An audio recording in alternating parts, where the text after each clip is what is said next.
Mes interminables salutations à tous. Alors que la République centrafricaine se bat depuis de nombreuses années déjà à retrouver le chemin de la paix, de la tranquillité et du développement, certains Africains, notamment centrafricains, tapis dans l'ombre, qui couchent avec l'Occident, notamment la France, au sens propre comme au sens figuré, se battent à faire ressombrer ce pays dans des décennies de guerre et de violence. C'est ce qui est la vérité. Je vais vous faire part d'une histoire qui me paraît vraiment sous le sens et qui démontre à suffisance ce que je viens de vous dire. Des Centrafricains qui travaillent à faire sombrer leur propre pays avec tout ce qu'ils ont vécu comme violence, comme viol, comme pillage, comme vol. Mais il est clair aujourd'hui que les Centrafricains se sont mis avec des forces exogènes pour déstabiliser à vitam aeternam leur pays. Parce que c'est ce qui continue. Monsieur Ahmed Sayo, qui est le chef du groupe armé CMPRS, qui est la coalition militaire pour le salut du peuple et le redressement, est un ancien ministre de sport de la République centrafricaine, recherché pour crimes de guerre et tentative de coup d'État. Je dis bien, il est recherché pour crimes de guerre et tentative de coup d'État.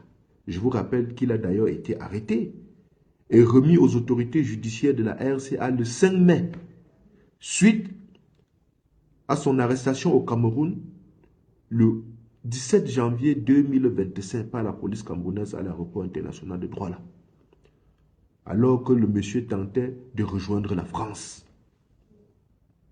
La France. Je dis bien la France. Vous allez vous poser des questions de savoir pourquoi tous ces gens-là sont en France. Pourquoi tous ces gens-là sont en collaboration avec la France. Pourquoi tous ces gens-là, c'est la France, c'est toujours la France.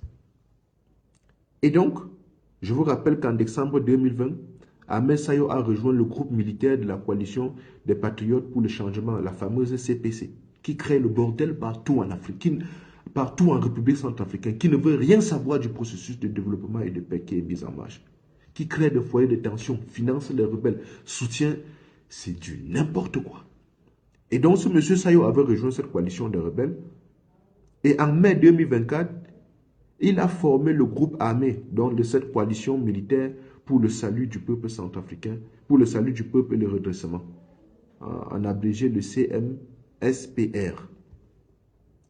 Alors, il y a de cela quelque temps, le journal français, le Globe France, avait publié une enquête sur les activités criminelles de M. Sayo et ses liens étroits avec la France.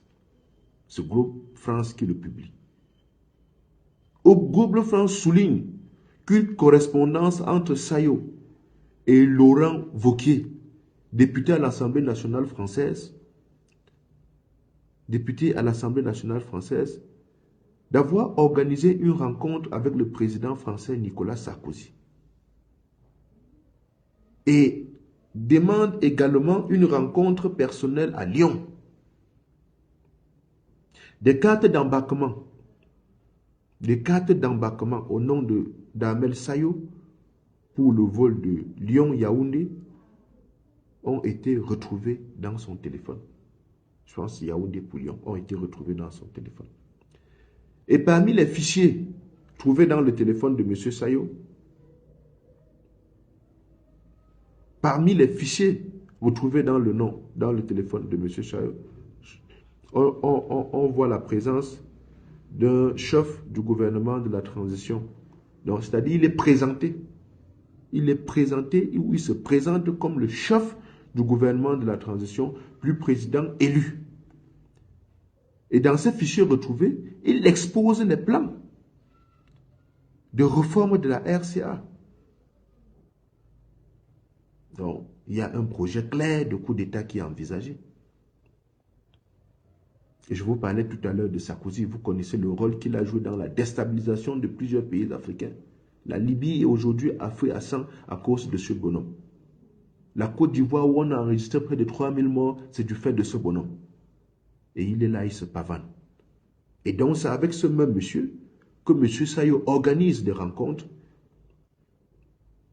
planifie des stratégies, mettre sur pied des stratégies pour venir déstabiliser la République centrafricaine et faire des coups d'État. Voyez-vous? Ces documents précisent des diverses sommes d'argent allant jusqu'à 1,5 million d'euros nécessaires pour couvrir les dépenses opérationnelles et urgentes. Les dépenses opérationnelles de quoi? Si ce n'est pas de coup d'État. Et donc, ce monsieur Sayo doit être traité en fonction de la trahison qu'il est en train d'organiser pour la République centrafricaine, à l'effet d'endeuiller ces pays. Et la France doit être surveillée comme de l'huile sur le feu. Faites passer le message.